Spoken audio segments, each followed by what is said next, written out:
Hi guys, this week we're looking at the physical consideration, and what that's made up of is strength, conditioning and mobility.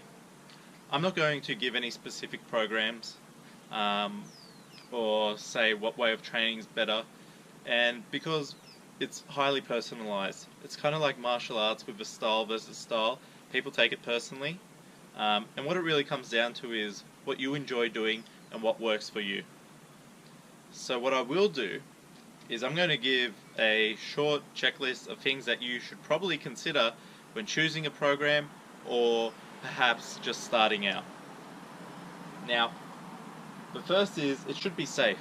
And what I mean by that is your program shouldn't be leading to more injuries. Of course, any physical activity has a risk of injury, but really, when you're working the physical side of things, you shouldn't be increasing your rate of injury or making old injuries worse. So if you start noticing that you're a bit more injured than you were before, maybe it's time to review what you're doing. The second is it should be considerate. And what I mean by that is it should be working around your KRAV MAGA training. It should be supporting your KRAV MAGA training. You shouldn't be so fried and so sore that you can't complete your technique work. It shouldn't be impacting your KRAV MAGA, because that's the reason why we're training. That's what we're aiming for. We're aiming for the grading, so we shouldn't be detracting away from that.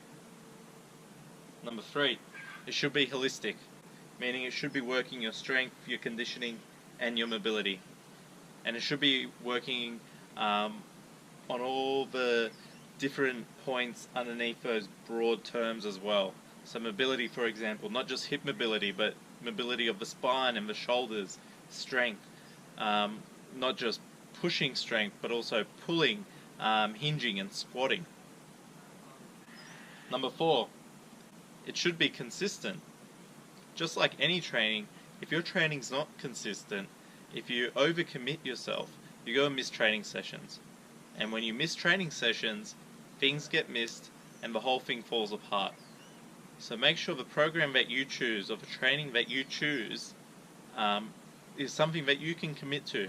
You should be able to go to every single training session. Yes, life happens, but there's a difference between things popping up and you overcommitting yourself.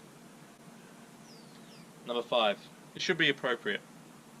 For example, if you're only a beginner, then probably starting an advanced powerlifting program for strength isn't a good idea. What that's going to do is it's going to negatively impact all of these things. So you most definitely won't be safe, it won't be considerate of your KRAV MAGA training, it won't be holistic, and you won't be consistent with it. So choose something at your level, and that's really something that only you can decide on. And if you're unsure, it's probably better to start lower than higher. Drop your expectations a little and then build yourself back up. Hope you guys enjoyed the video. Subscribe and like. Next video will be on mental training, and what we're going to look at is focus, mental stamina and aggression. Thanks for watching.